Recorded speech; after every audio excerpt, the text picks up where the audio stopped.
Today I'm showcasing Chinese American food, food that is often misunderstood and overlooked, but it's a cuisine that deserves a spotlight. Plus, it's special to me, as I'll explain. So I'm visiting a local takeout spot, one that I go to often, and I'm getting dishes that I eat frequently. Chinese American food. Yes, on today's episode.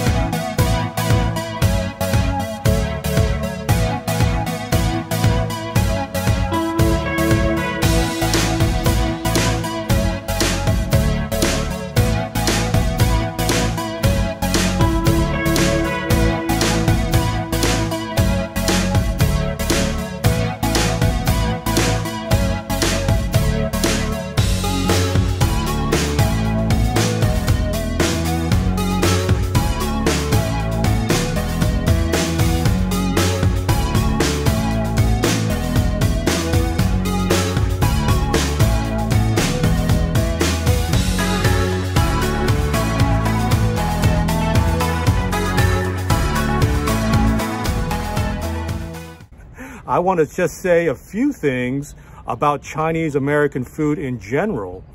And first of all, let me just dispel the notion that Chinese American food is somehow, illegitimate or inauthentic or fake.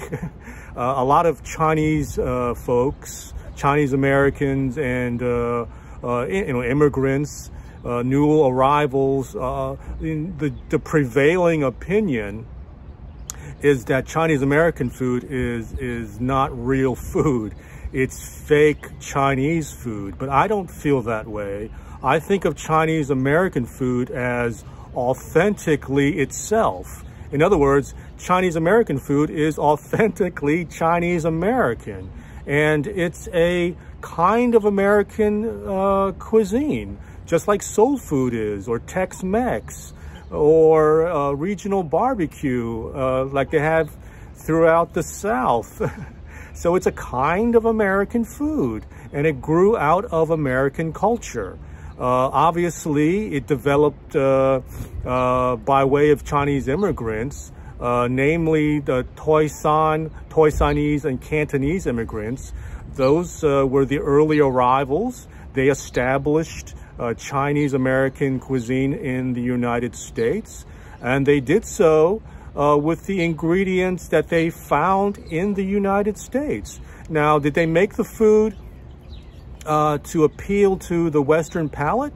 Yes, they did, but that doesn't make it illegitimate, the food to be illegitimate in any way. In fact, what happened was, in doing so, they created a new cuisine. It's called Chinese American food.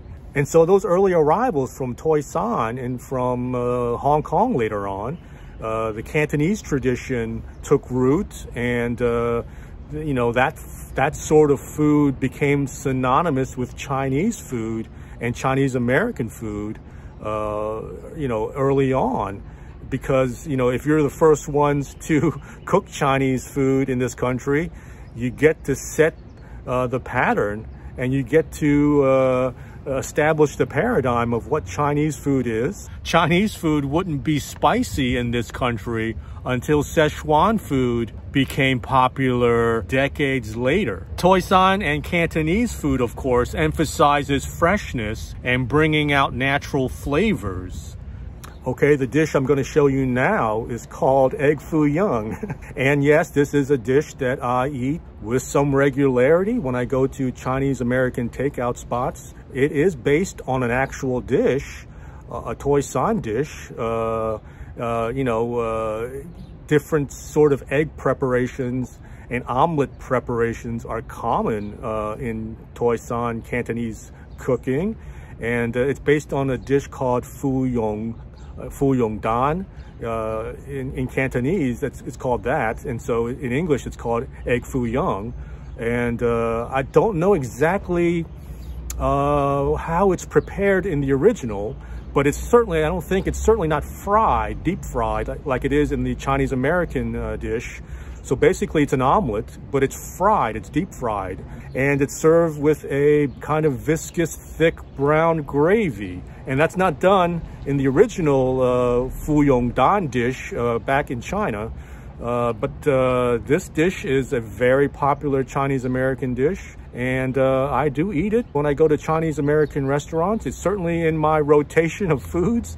And the first item of business is to get the egg patty. I need to get one of them on top of my rice. Then I need to pour some of the brown gravy on top of it, because you always eat it with the brown gravy. And sometimes some places douse the egg patties with the brown gravy, and so you don't have to actually apply the gravy, but some places prefer to keep the gravy separate so that the egg patties, I guess, don't get too soggy. Oh, the first bite's gonna have shrimp in it, and some egg, and some rice, and a whole bunch of gravy. Oh, here it is. Oh, yeah. Oh, wow.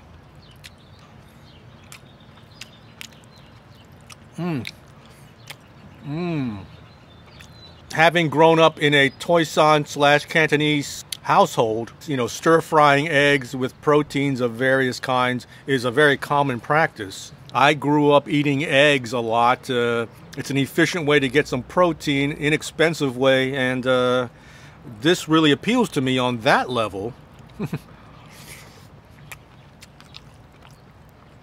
So deep frying the egg patties does give them a crispy factor on the exterior. If you just stir fried some eggs with shrimp at home, you wouldn't have that crispy factor necessarily. And so yeah, deep frying them, having this restaurant version of a shrimp omelet gives it a crispiness on the edges, and this savory brown gravy really adds to the final package, so to speak, because it really goes well with the eggs. Yes, on the Chinese-American dining scene today, it's useful to make a distinction between the heritage Chinese spots and the newer takeout spots, because they are run by different groups usually. The heritage spots, I would say, date from the 1980s, 70s, 60s, and before. In other words, that first wave of immigration when the Toisan and Cantonese immigrants dominated. Today, the Toisan and Cantonese folks largely aren't opening and don't run the Chinese-American takeout spots anymore. The Fujianese and, slash Fukanese immigrants have sort of a monopoly on the takeout spots now, and they have taken up the mantle of that tradition. The Chinese American takeout staples are Toisan Cantonese derived, and so the new wave of owners, the Fukanese slash Fujianese, they have continued that tradition, making Chinese American food and sticking to the classics and to the staples. You have to recognize that those Toisan Cantonese owners, restaurateurs, are largely gone now from the takeout scene. If you find a Toisan Cantonese owner or restaurateur, they are the old timers now, and they have a heritage spot. They probably opened in the 80s or before. Some of the really old ones are, date back to the 40s and 30s. Those are rare now. You might have to go to New York or Chicago or LA or someplace like that to find a place like that. The newer takeout spots, are, no more than 10, 20 years old, if that. And so, yeah, they are run mostly by Fukanese and Fujianese immigrants. And the place I'm going to today, the place I'm visiting today, here in Falls Church, Virginia, called Hunan Cafe, is run by Fukanese slash Fujianese immigrants. And so it's a typical spot run by this new wave of immigrants. And so, yeah, they do a good job of churning out the staples.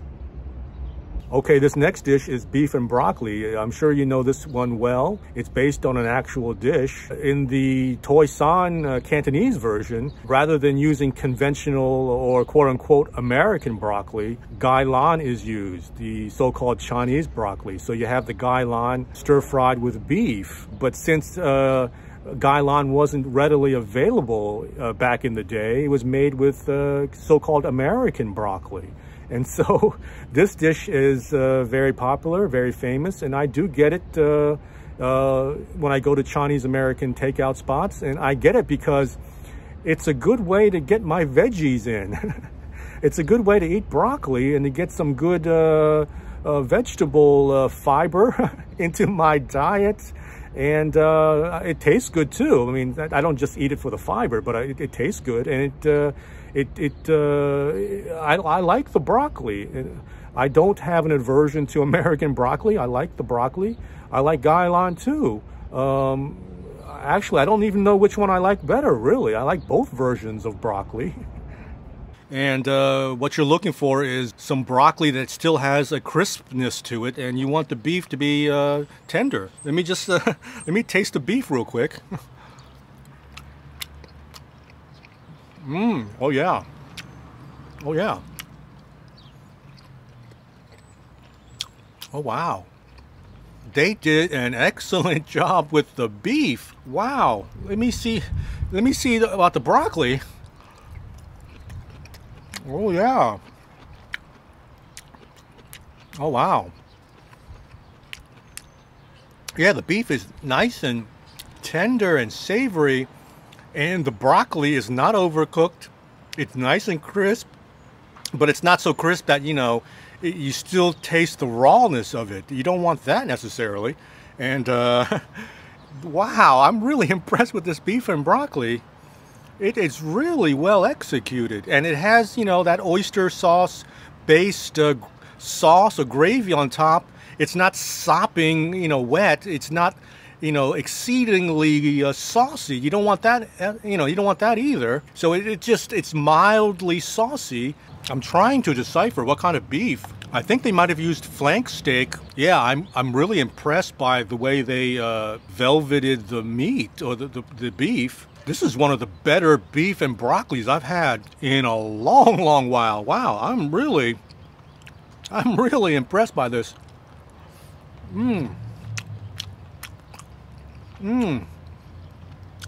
This is really good. You know, and I've always enjoyed Chinese American food, and I would say people of my generation, people my age, I don't think a lot of them could say that. You know, Chinese Americans, I mean. You know, I have had a fascination. I would even use that word, you know, fascination with Chinese American food since I was young, and it's always seemed like a special cuisine to me. You know, I did have a distinction. I mean, don't get me wrong. I had a distinction between, you know, Cantonese / Hong Kong food from the so-called authentic restaurants, and I made a distinction. I knew the difference between that and the takeout places that serve Chinese American food. I had the distinction. I understood the difference, but I always have had a special place in my heart for Chinese American food. It seemed like something that, you know, we didn't eat it at home, and so it had this kind of allure because we didn't eat it at home. And, you know, anything that was authentically, quote-unquote, Toisanese or Cantonese or Hong Kong, we would eat that at home. So because you get it at home, or because I got it at home, it didn't seem as special. But this Chinese American stuff, you know, my mom didn't make that. And so it had this kind of allure to it. Because it was different, and it was something that was unavailable on a daily basis. And so, yeah, my mom wouldn't buy it necessarily as we went out and ate. But when I controlled my own food purchases, when I became a young man, I certainly sought it out, not only for the allure of it, but for the convenience of it. I mean, who doesn't get Chinese takeout or Chinese American takeout for the convenience of it? If you don't want to cook, you know, you're pressed for time or something like that, Chinese American food comes to the rescue. Okay, this next dish, Singapore rice noodles, actually originated in Hong Kong, but Chinese American takeout spots have really adopted it as one of their own. You can find it on almost all Chinese takeout menus now. And basically it's stir-fried rice noodles, mai fun, with curry. And so it comes with shrimp or chicken or roast pork. It comes with a variety of proteins. Sometimes you can choose a protein, or sometimes it just comes standard with an assortment of proteins. And it was given the name Singapore rice noodles. I think Singapore was somehow seen as an exotic location, and it was also associated with curry, I think, because of curry laksa maybe, which is a popular curry dish in Singapore. And so it migrated to the United States and found its way onto not only on takeout menus, but in just Cantonese restaurants outright. So it's a little bit kind of paradoxical. It's both Cantonese. You can make a claim that it's quote-unquote authentic because it originated in Hong Kong, but it's, again, authentically Chinese American. But I really get this one quite frequently. I like curry, I like noodles, and so this one has a very satisfying flavor profile and texture. And so, yeah.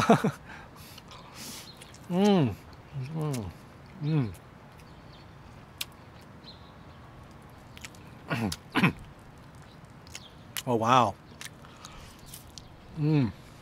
These are some good Singapore noodles.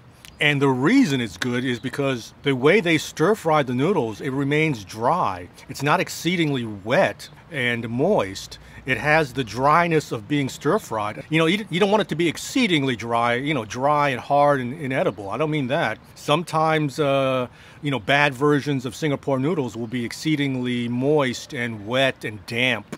And the noodles will be exceedingly soft. These are soft noodles, obviously, but they're dry, and you get a nice curry flavor from it.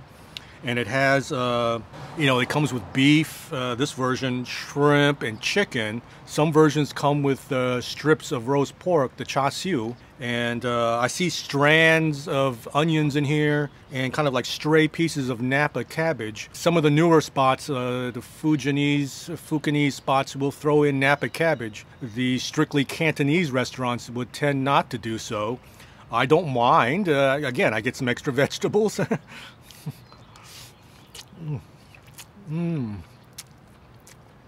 And they're very generous with their portion. This is a heaping mound of rice noodles. It seems like it's 3 or 4 inches deep, this pile of noodles. Wow.